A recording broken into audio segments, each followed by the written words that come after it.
Welcome to Founders Unplugged, hosted by Greg McCallum. Long-form, honest conversations with founders and entrepreneurs from around the world. This is part 2 of this episode. Be sure to check out part 1 if you haven't already.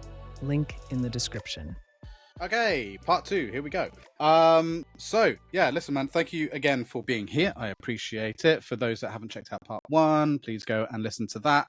Give you some context as to who Soma is and his business, ETA Technologies, etc. And we talked a lot about that. But now I want to take, like I was saying at the end of the last part, I want to take a bit of a step back. I saw a post recently, actually, I think today you posted, about kind of alluding to your journey, like, you know, you first landed in the UK around 9 years ago, and you know, so I want to take us back to there, if that's okay. Like, what, or even before that, like, you know, what were you doing prior to coming to the UK? What brought you here? Like, talk to me through that story. Like, who is Soma? Wow! I feel like I'm sitting in the chair of a psychologist. So, what was my relationship with my mom? We'll get there. But, yeah. So prior to came to the UK, you know, I spent 20 years in Eastern Europe, Hungary. I grew up at Budapest. I went school there, and I'm always saying that, you know, many people asking me that, oh, as an entrepreneur, I expect you always wanted to be an entrepreneur, right? And I'm always telling to people that growing up in Eastern Europe, especially in the 90s, it's the least inspiring entrepreneurial environment, because if you take a look, it's interesting. It's really interesting, because if you ask, I bet 100 to 1 any Eastern European families in their 50s or 60s, what's your opinion about an entrepreneur? Romania, Czech Republic, Slovakia, Hungary, Serbia, so on and so forth. The entrepreneur as a word, it has a really bad reputation. Because it comes like, oh, you are a type of guy who is doing something shady, doing something that you don't pay the bills. You almost like elitist, tax dodging. Yeah, something like this. And you know, it's quite obvious that we had 44 years of communism under our belt. And when you are occupied by the Soviet Union, don't expect that the entrepreneur has as much of a meaning like when you are in Silicon Valley, which, as far as to my knowledge, was not occupied by the Soviet Union. So is there a difference between entrepreneur and business owner? Then there's a minor difference, but basically, if you don't work in like a proper corporate job or in a factory, but you do your own stuff, it's immediate connotation that you do something dodgy. You know a guy who knows a guy who knows a guy. So there is a very different environment, and for sure today, I believe it's different because there are startups in Hungary. But when I grew up, you know, I never ever dreamed about becoming an entrepreneur or something, because that was literally a curse word. All the people who were the so-called entrepreneurs, it was always like, oh, you have a connection to X, Y, and Z, and you are getting rich beyond the imagination, not because their product is so good, not because, you know, you are generating a value for society, but because you know the right guy, and classic. So until I believe I was 20 and came to the UK, I'd never come across the word, you know, startups or entrepreneurs, because in this era in Hungary, it didn't exist. Of course, we were using Facebook, and we all watched the social network, so we were all well aware that, oh, Zuckerberg, who's Zuckerberg, and, you know, the guy with the hoodie, startup, so on and so forth. But it never really materialized to me that this is something what you actually can do. What is a college dropout? I mean, if you drop out from college in Hungary, everybody is looking at you as a miserable failure. I mean, how dare you? You know, there is a you know, like a factory line of life, that you go to high school, you go to college, you get a job, you get married, you retire, and you die. And that's it. And if you in any way try to break this circle, how dare you? And you do all of that without complaining. Exactly. Right. So this is a little bit about my background and environment. And referring to this post, it was a really emotional memory for me, that it was basically exactly 9 years ago when I landed in the UK with £200 in my pocket, because my parents they give me their unconditional love, they give me their support, they give me everything except financial support, because comparing to the Hungarian standards, we were quite poor. Comparing to the UK standards, I don't think I need to explain, but it's literally I arrived with £200. And the first thing I did on my first day, I went to the accommodation office at University of Exeter, and I started to heavily negotiating them that, hey, the thing is that I have this £200. I understand that I need to pay for a quarter of the accommodation. This is all the money I have. Take it. From tomorrow on, I'm gonna work. I even don't know where or how or so on and so forth. But give me a chance. Give me a chance, and I'm gonna deliver. And there was a lady there, Esther, who was extremely kind. She was also Eastern European. She was like, you know what? That's not how we do stuff, because there are the rules and you can't bend the rules. But you know what? I appreciate your enthusiasm. I give you 2 weeks. And let's see, if in 2 weeks' time you find the job, you start making some money, this is enough, reassurance for me that, you can, make your end of the bargain. And my first job ever was that I worked basically in a kebab shop, because I applied for the national insurance number, which is absolutely essential, and I started working in various places. I was packing boxes, I was working in Costa. Later on, I was working in McDonald's. I was working in a kebab shop at night, and in the daytime, I was delivering, at university, and I was the happiest chap ever. I'm not gonna lie to you. I enjoyed every single second of it, because I knew for sure that I'm not going back, and this is the best life I've ever had. And 1 year later, because funnily enough, I was studying philosophy and politics, which has once again nothing whatsoever to do with entrepreneurship. So you may wonder how this guy ended up as an entrepreneur. I mean, he's coming from Hungary. Entrepreneurship was not supported. He was studying philosophy and politics. There's no entrepreneurship there. So there must be a sudden shift that somewhere this timeline is broken, and that he is going in the path where he is now. And funnily enough, this happened at the end of my first year.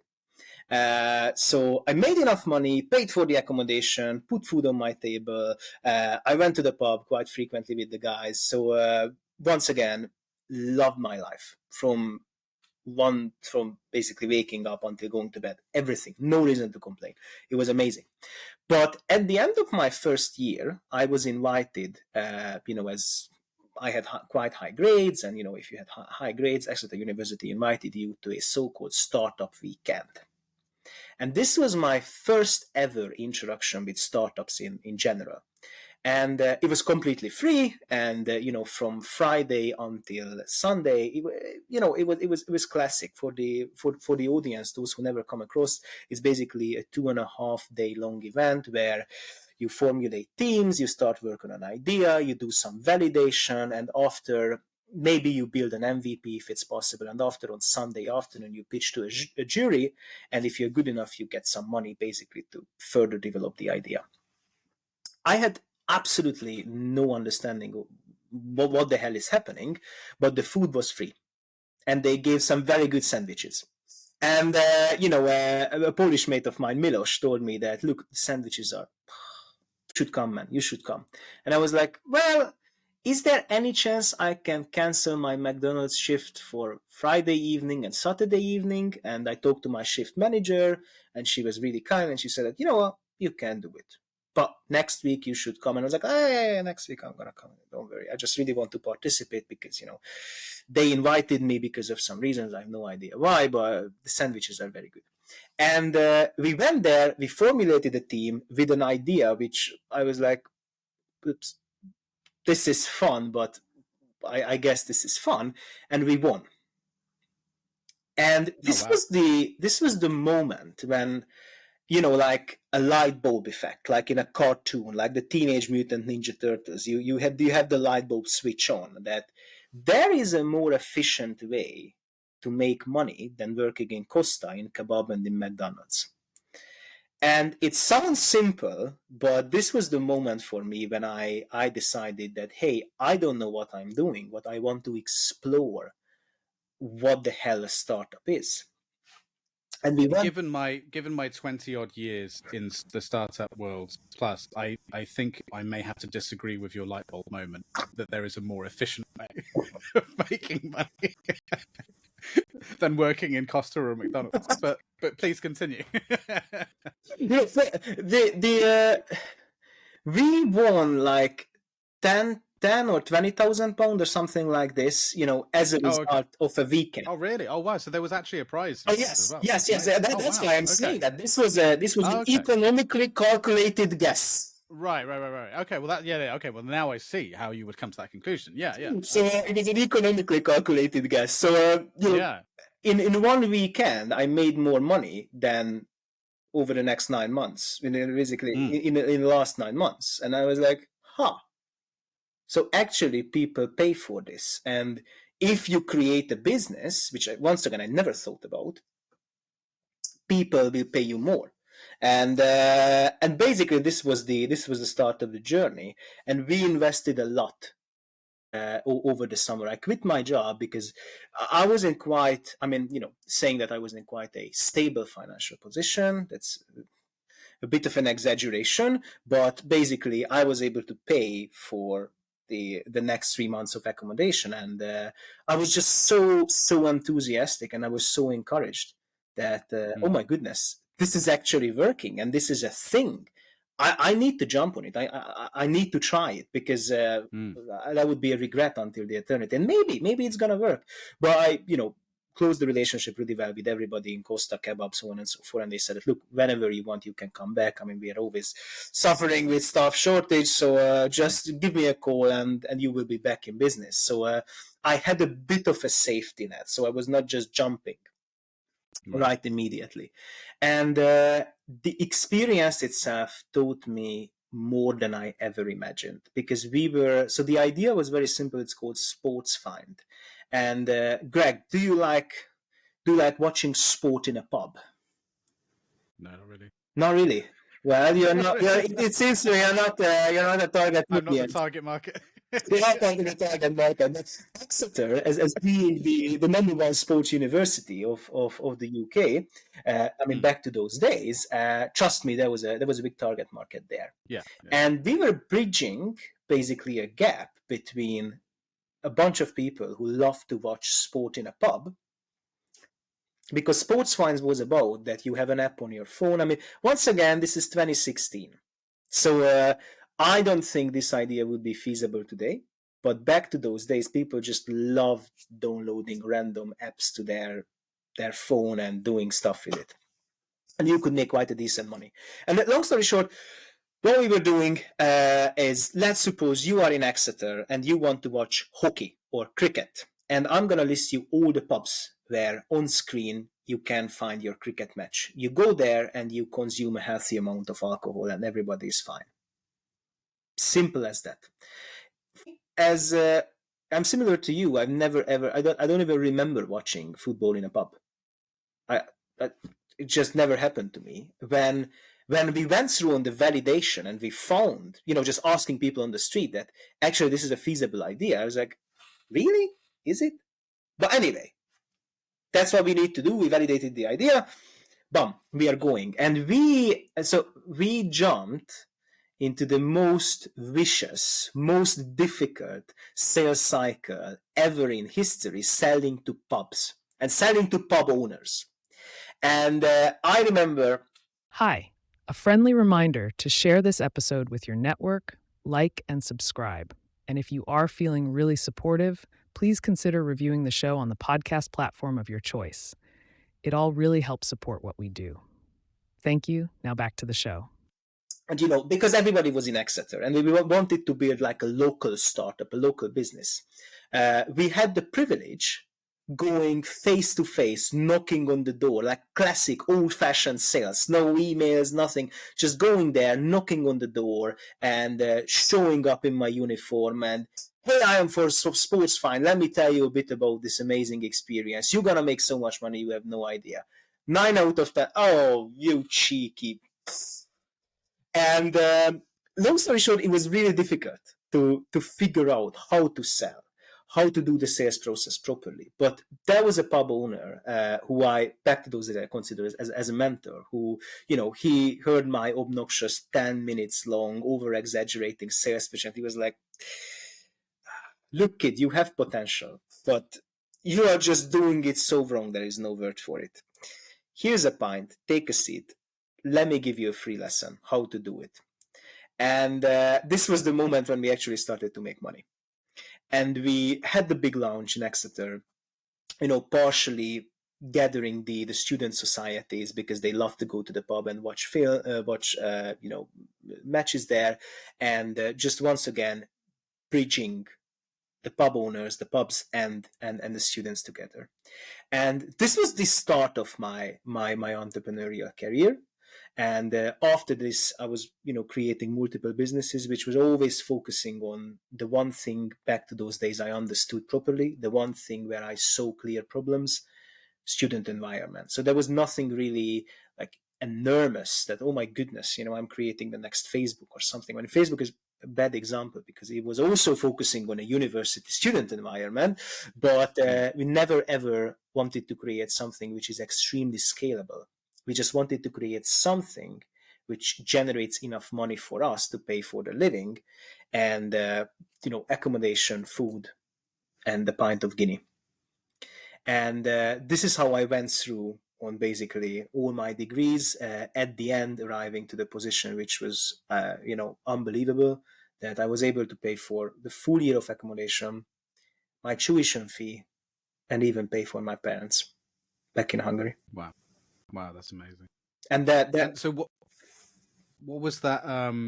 It's a hell of a position to get into. What was that advice that the pub landlord gave you? First, don't. I understand that you try to over exaggerate that I'm gonna make millions, but you're just over promising, and you need to be cheeky. But with this big of a smile, I mean, come on, man, just calm down. You're getting nervous, and so many, like the little things. If I tell you, these advices, it's not that, oh my goodness, it's so good that you need to put on paper and you need to create a quote about it. But the little things which is making you an entrepreneur and a sales guy and not just an enthusiastic fool. And I'm so grateful for this moment. I mean, it was really painful because I thought that, hey, first of all, I won this competition. I'm so good, there is no word for it. You try to lecture me on my business, but anyway, it was a fascinating experience. It was a fascinating experience. The hubris of the young. The hubris of the young, 100%, 100%. Yeah.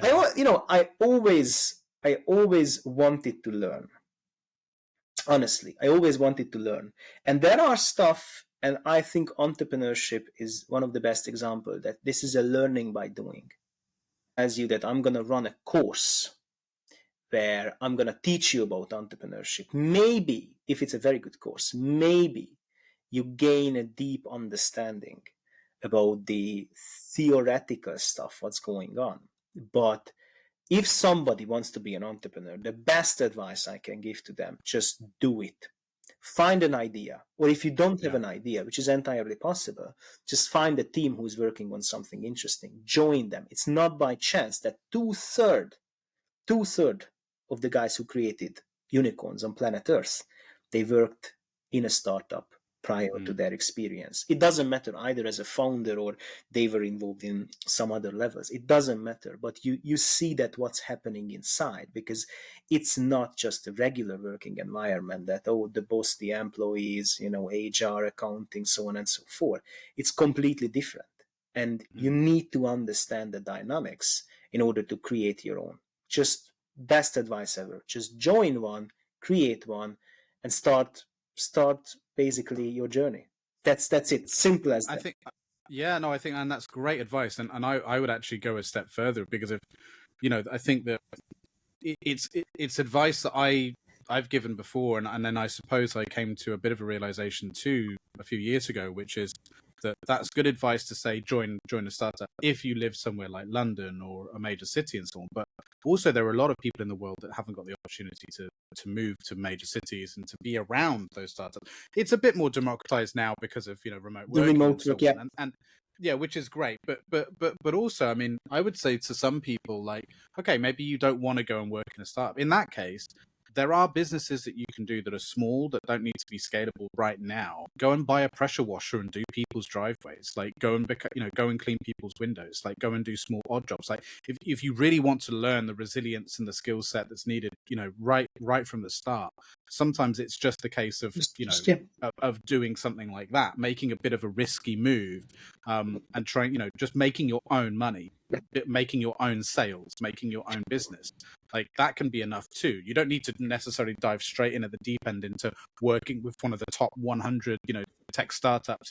You know what I mean? Like, there is no right or wrong answer. Is kind of the point. It's just like, just go and do something and take a bit of a risk and put yourself essentially out of your comfort zone. That's what it's really all about, in my opinion. Is just getting comfortable being uncomfortable. That's the ultimate lesson. Totally. And I think Totally. and with your situation is a great example of that, because your literal livelihood was on the line of making it work. And you were like, okay, I'm gonna quit the slightly more comfortable version of getting an hourly rate and in favor of, well, we've now got to just do this and make money so we can pay our bills. Like, that is the equivalent of that, which is, like you said, really what you can learn from more so than you can from any professor, or any amount of role playing or whatever, because the pressure isn't there, in the classroom to be like, oh, I need to pay the bills. Otherwise I'm fucked, and you know what I mean? It's just not the same.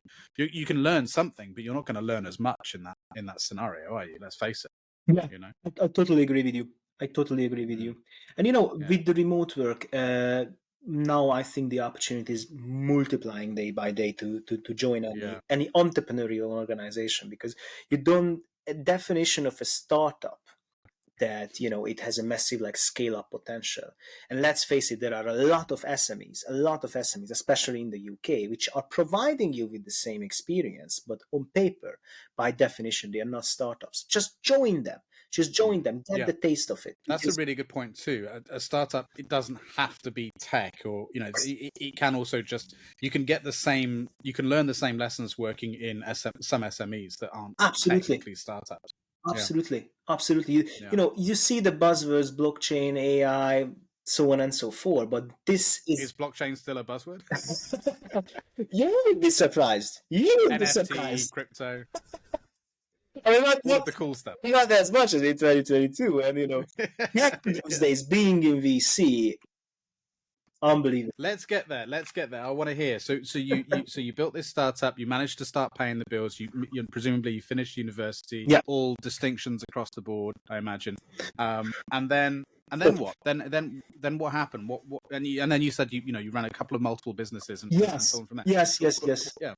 So basically, I finished my last degree, because I had a couple of masters from St Andrews, UCL, Cambridge, and my last degree was in Cambridge, and my last startup actually was something which we started in St Andrews. In a nutshell, it was a combination of an investment club and an education tech. Now, how these two comes together? The name is Future AI Investment Group.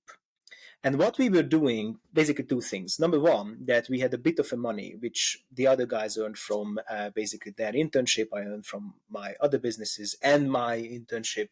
And basically, we started to invest into stocks. Now, in order to understand why we were successful, it's less about our mathematical genius. It's more about the timing, because it was 2018. And if you picked any stocks, it was going up and up and up and up. There was no downside potential, just up and up and up and up and up. And we had a particularly, in my opinion, good strategy. That the reason why we were called Future AI, because we were trying to invest in companies who announced that they will start using AI.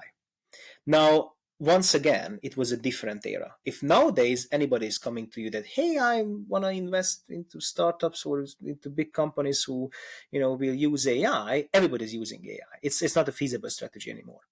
But in 2018, and the best example how we made a lot of money was actually John Deere, the tractor company. Now, they announced in October 2018, October, whatever, that they are approaching the market with new tractors which are operating with some AI system. And by the way, they are interlinked with their satellite, and they are getting the information and analyzing the information to make sure that they are putting the seed, into the ground with the right angle or something like this. And as a result of this public announcement on their website, plus, of course, the big conference, their stocks went up 27%. And in a few days' time, it normalized. And we specialized as an investment group finding those teeny tiny opportunities. There was a lot of manual research, almost no algorithms involved, but we made a decent money. And the other end of future AI came from the education tech, that we slowly but surely, firstly, absolutely unintentionally, started to build a community in various Scottish universities, including Dundee, Glasgow, Edinburgh, St. Andrews, so on and so forth, among AI enthusiasts, entrepreneurs, and experts.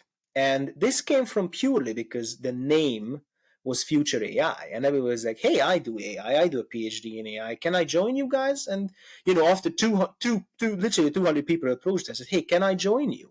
We realized that, okay, there must be an opportunity here, what we don't see. It's not just about investing into these goofy stocks, but actually there is an opportunity what we don't see. And this is where we started to work on a bit of an educational angle, because a lot of those people who were doing anything with AI, once again, the category is quite wide because enthusiasts, entrepreneurs, and experts, vast majority, I would say 80% of them, they were interested in applying AI in finance. And this is where we found an interesting gap on the market, that many of those guys, really smart people we talk about, they had no idea what finance is actually about, which was hideous. They watched The Wolf of Wall Street and they were like, that's it. That's it. This is investment banking, right? I want to do investment banking. I want to be this guy. And once again, the reality and the vision was just so far from each other that we tried to gap it. We tried to bridge the gap. That delivering them like really honest, almost like lecture type of, educational material, that what the hell is going on in investment banking? What's the difference between an asset manager and a hedge fund? What a VC fund is doing compared to a hedge fund, just giving them an understanding that if you are a machine learning expert, if you are an AI entrepreneur, how you can get in easiest way possible, and what you can really expect. And for many of them, this was completely discouraging, because they said that, hey, I want to do the Wolf of Wall Street stuff. This thing like cracking the Excel and the PowerPoint, this has nothing to do with what I've seen on the movie. And we were like, look, the movie, first thing first, is actually fiction. Number two, it's more about the sales environment. So if you want to do this, become a sales guy. You don't need to do anything with investment banking. And many of this stuff, the reason why this idea basically disappeared, because as soon as we finished uni, we started to work on different projects, and we never ever figured out how to monetize it properly. There was a big community there, and we started to do like connecting the entrepreneur guys with the VCs, but the commission was not as glorious as we expected. Regarding the experts, we tried to connect them with conferences, but long story short, we never ever figured out how to monetize it. I wish the community would be alive nowadays, because that would be really a powerful asset, but split milk under the bridge, as they say. And this is the point where I arrived basically to the COVID era, where I founded HYA, which earned me the Forbes 30 under 30, a company which we scaled up on the European horizon, and which actually lead me that after this company, basically my VC experience. So this is the timeline that a classic college entrepreneur with a couple of master's degree and a lot of teeny tiny projects, HYA years, VC funds, and 2024 February, quitting my job and doing ETA Technologies full time. And how did you I mean, it's an incredible journey. Like, and it's amazing how much you've managed to cram into 8 years. Really, like when you know what I mean. When you actually step back and look at that, it's an incredible accomplishment to go from someone who was completely naive to the world of startups and everything that, you know, all of the complexities that are there to where you are now in such a short period of time. And it's astounding when you take a step back. Well, Like, have you spent? Well, no, I mean, I think it's important to point out, and it's not my way of trying to. And I say this a lot in this show when I speak to people. And so, you know, I sound like a broken record for those that watch this show a lot. For all of those 2 people that listen to the show on a regular basis, thank you. But you know, I think it's worth pointing out to my guests, you know, what they've done is miraculous. Like, you know, and I think it's true with most people. If we take a step back and actually, you know, pay attention to our own story and hear it come out of our mouths, actually, if we were to hear that from anyone else, we would be impressed. And I don't think sometimes we take the time to do that for ourselves. Like, now that you've taken the time to kind of, you know, explain that to me and we're talking about it, how do you feel about that journey now in retrospect, looking back at it? That's so a few days ago I come across a really scary statistics which I didn't understand, that 74% of Americans, they hate their jobs. If you are enjoying this episode and want to support the show, please like, subscribe with notifications turned on, and let us know your thoughts and opinions in the comments below. This lets YouTube know we are doing something right. Back to the show. The reason why I'm quoting this here, because it was a difficult journey. I'm not saying that it was sunshine, lollipops, and rainbows. There was a lot of difficulties. There were a lot of night overs. There was a lot of time when I was really puzzled what to do. I mean, as a first-time entrepreneur, without the glory of entrepreneurship, I had the self-doubt many times. As a person who's coming from philosophy and politics background, which is about the really long and sophisticated sentences, jumping into sales, of improvement was required. Less is more. Yeah, the economical use of language and thought. Yeah, and plus, you know, the accounting side. So with the first business we ever did, the first half a year was an absolute disastrous financial mismanagement from every perspective. So there was a lot of bumpy road experiences. And as I'm summarizing it in a few sentences, it looks like one of those, you know, glorious Hollywood movies that the star is jumping in, start from nothing, zero to hero. It was really difficult. And but what I want to say, that I enjoyed every single second of it. So even if you say that, hey, there was this period in first year when you did a 12-hour shift in McDonald's, after you went to Kebab, you know, cleaning for 2 hours, you slept 2 hours, you had a cold shower in the morning, and you had 2 hours to prepare for your first year politics exam. Did you like it? Because it sounds like, you know, quite the opposite. I loved it. And I absolutely loved it. I love the hardship. I love, you know, the fight. I love the difficulties. I love the challenges. And overall, if I need to summarize it, it was the best learning experience, including, you know, the classic university stuff when I was sitting in a lecture theater, and those experiences when people were kind enough and supported me enough to sit down and say that, look, I'm going to give you the most valuable currency on planet Earth, which is feedback. And I loved everything. I was always really hungry for improving myself. And, you know, I'm not saying that this is the best way, because, you know, I'm sure there are a wide variety of other ways.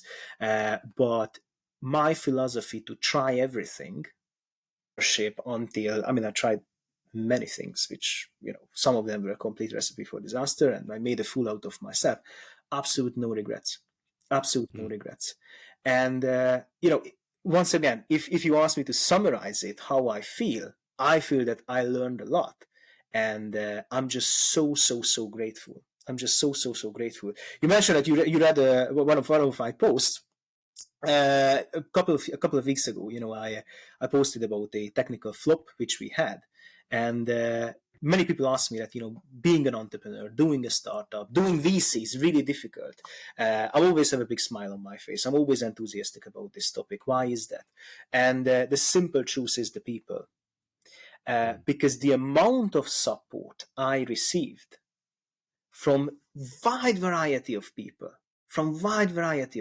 entrepreneurs, clients, users, investors, advisors, yourself inviting me, here to talk, is unbelievable. It's unbelievable. And every single one of those experiences made me a better person, a better entrepreneur, and provided me with a more than excellent learning opportunity. And the journey is not over. The journey is absolutely not over. Right, So, just starting. Just starting. So just starting. So summarizing, that was all just like an introduction. those 8 years. But yeah, man, look, you touch on some things that really are very close to my heart. I think the first point about loving those 8 years, or it is so important. I think it's so easy to feel resentful in life when you come across difficult times, but I think there has to be a reality, and this comes down to a wider philosophy on life in general. I think personally, which I have always had, which is, I remember my very first experience working as a whole. It was one of my very, very first jobs. I would consider it my first real job. I did a paper round and stuff when I was a kid, but like my first real job was working in a warehouse of a supermarket. And I distinctly remember sitting down in the break room for the first time, and all around me were people just fucking moaning. They were just moaning. Now, I'm whatever age I was, like 12, I don't know, something like that, 13. It was just part-time work to kind of make a few extra quid. And I hadn't been raised to moan. Right, I had been raised with my father on a building site, helping him out, get the job done, take pride in your work, be proud no matter what you do, no matter what job you have, be proud and thankful for the opportunity, that it's in your control, your attitude and everything. And I remember thinking, okay, I can sympathize and I understand, but at the same time, I'm fortunate to have this job because it allows me to buy my whatever sweets or whatever it was. You know what I mean? And so, and I remember that, and I was like, I never want to become like that. I never want to become bitter. So I decided at that point, okay, it's time to fall in love with the process. No matter how hard it is, no matter how good it is, never to become jaded either way, right? Like the good times are going to always be good, the bad times are always going to be bad. It's like, no, it's constantly up and down. That's life. And you have to just fall right, and you have to just fall in love with that. Otherwise, what's the alternative? The alternative is to just be continuously resentful and negative. Like that doesn't seem like a nice way to live to me. So it's like you might as well just fall in love with the process, especially if you know that something can be difficult. Eventually that difficult time will stop.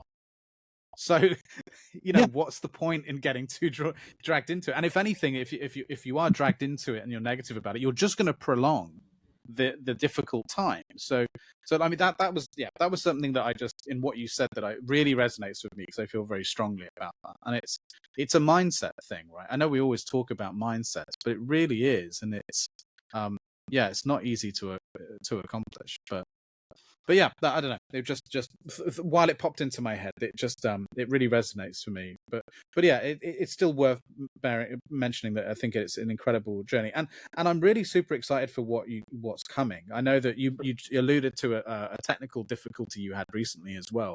That was to do with the demo day. You were very public about that, and that's super exciting. So you guys were given the opportunity to evaluate an enormous amount of startups in a very short period of time. That was the most you'd done, right, in such a short period of time? Absolutely. Normally when we work with VCs, when we work with investors or incubators, we give startups first things first. We don't work with 500 in a week. Right. So we normally. And that's what this was, wasn't it? Yes. It was like about 500. Yes. So fucking crazy. We became the official selection partner of Rare Founders, who are organizing London's largest demo day. And as a result, startups were required to submit their pitch deck, their financials, and each and every one of the co-founding teams, they needed to go through on our assessment. And Vasily, who is the main organizer, the main mind behind... Had him on the show, season 1. Yeah. Check it out. Yeah. He received, of course, the evaluation from the investors, and my report, the pitch decks, so on and so forth. So his vision was a multifactorial decision-making system, which is accommodating the feedback received from the investors, the scores which ETA Technologies provided, to truly make sure that he is going to choose the top 100 companies to pitch on the big day. And when we got this opportunity, the whole team was extremely happy. My CTO, Chris, whose name I think I mentioned like 1,000 times on this show already, he was like, calm down. This is going to be a massive pressure test for the system, so we need to prepare a lot. And funnily enough, we did. We prepared in July and half of August, and on the day when we officially started to send out the access code and the test links, I was 100% convinced that, look, we analyzed and prepared for every single scenario. Nothing could go wrong. Let's do it. And guess what? On that day, basically our Google account got shut down and my personal account was disabled, which was a technical issue. If you are a tech startup and your technology is not working, it's quite embarrassing, especially when you are in the middle of the largest operation in the history of your current company. And is that because of the amount of emails that were being sent out? Yeah, flagged it as yeah. And thank goodness, because we are part of Google's AI community, we received an excellent treatment, and we were back in business basically in a day. However, the damage was already done. A few founders, they received the test link with the access code. Meanwhile, others didn't. And, I expected like a wave of emails complaining, saying that what type of shitty service you are operating. Come on, man. You had one job. You had just one job. Send the test link with the access code. The rest is on us. But they're all startup founders. Yeah. And in reality, what happened? And this really surprised me. And that's why a couple of minutes ago, I mentioned that I love the startup ecosystems. The amount of kind and heartwarming and supportive emails and messages on LinkedIn and phone calls what we received, I'm not exaggerating. Literally, it was almost like, tears in our eyes, saying that, look, I'm sure there's a lot on your plate. This must be super busy period for you. Just don't worry. Don't stress a lot. Just take care about yourself. Take care about your team. Solve the problem. We are happy to receive the test link and the access code tomorrow. Just don't worry about it. Don't panic. Everything will be all right. You guys doing an amazing service. And like tons of these messages, tons of these emails coming to you, hour by hour, minute by minute. And this is it. This is the startup ecosystem. And I don't think there is another ecosystem in any work environment when you get so much support after a so-called failure. When people say that, look, just keep calm and carry on. And this was because most of them have been there themselves. Yes. Right? I mean, this is it. Like, and they know that you can only get better from failure. So Absolutely. It's like, well, don't kick someone while they're down. Obviously, it was a devastating experience living it through. Yeah, and my team was working on it tirelessly, and we were really frustrated, yet super resilient. But the amount of positive comments we received, it was absolutely amazing. It was absolutely amazing. So this is basically part of our future, that the top 100 startup, which actually, if my memory serves me right, it will be announced very, very soon who they are, who is on the stage. We assessed all of them, and basically we contributed in the selection process, which was massive, partially from data gathering perspective, as you said, because we tested 500 companies in less than 3 days, and partially from PR perspective, because we were everywhere, and we tried to be everywhere. What the future holds, I'm always saying that the highest achievement, in my opinion, what I can get with ETA infrastructure, something which is everywhere in the ecosystem. As I started this conversation, and as I always like a standard. Yeah, a gold standard. Mm. And how difficult it is being on the entrepreneur side. I understand how difficult it is being on the venture capital side when you are constantly pressurized by your LPs that you're not making enough money, you're not deploying the capital quickly enough, you are not, cashing out quickly enough, so on and so forth. So nobody is having an easy life here. And what I want to do, I want to be basically the ultimate testing mechanism for what really matters, because the business plan is changing, the technology is changing, maybe you are pivoting, the financials, I mean, come on, man, have you ever seen any startup where the financials actually hit the curve exactly how they predicted? It never happened. There is only one thing which is not changing, and you must quantify it and you must measure it, and that's the team. And that's what I want to do everywhere with all the investors, little guys like angel investors, syndicates, family offices, VCs, incubators, accelerators, venture builders, everybody, helping the startups to formulate teams which are able to deliver and which are investable, and help large corporates basically to provide all the support in the ecosystem what the startups need. Yeah. And I think I have no doubt that you'll get there. And like you said, I think this demo day, these last few weeks have been a very good baptism of fire, let's say, to get to there. And I caught up with Vasily. When was it? I think on Friday. I think we had a quick phone call. Really? Just to catch up. It's been a long time. And I did ask him just before we ended the call, because he's always busy and I'm always busy. It's just like, oh, before you go, how did it go with Soma? How did it go with ETA? He was like, oh yeah, amazing. It's really helped us and all that. So he couldn't speak highly enough of working with you and thank you so ETA. much. So so that's fantastic. Listen, man, I think we've come to the end, and what's crazy is that there's still a million things I wanted to ask you about. I wanted to ask you about your time in VC. We didn't even manage to get into that, and so many other things that we could just talk about for hours on end. But I can't keep you forever, unfortunately. So we'll have to do it another time if you're up for it, to do a round two of the show in the future. But then at that point, hopefully you'll be even further into the journey, further into accomplishing the goal, like you said, of becoming an industry standard.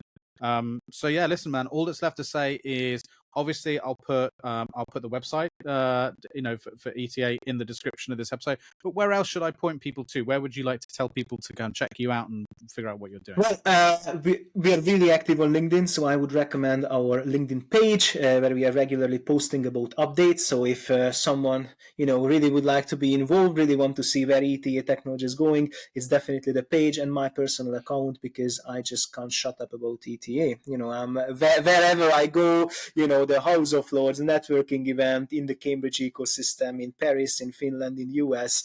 I'm always there, to promote ETA, because the best advice, seriously, I've ever received as an entrepreneur: early to bed, early to rise, work like hell and advertise. So my personal LinkedIn account, our webpage, the ETA page on LinkedIn, and yeah, follow our journey, support us, and thank you so much for listening. And thank you so much, Greg, for having me today. It's been my absolute pleasure. I always enjoy talking with you, and yeah, I think what you're doing is fantastic. You're awesome. What you've accomplished is awesome, not just at ETA, but throughout your career. And I think it's an inspiration for me. And, look, I'm open about the fact that this show is a very selfish thing. I do it because I enjoy it, and if other people enjoy it too, great. If you don't, tough shit. You know what I mean? Like, but I do know it's inspirational to me. I enjoy the conversation, and I hope that others take out of it what I have. So until next time, man, it's been an absolute pleasure. Have a wonderful day. My pleasure. Thank you for listening and or watching. Please like and subscribe. Or if you are listening via podcasting service and want to show your support, consider rating or leaving a review. It really helps. See you next week.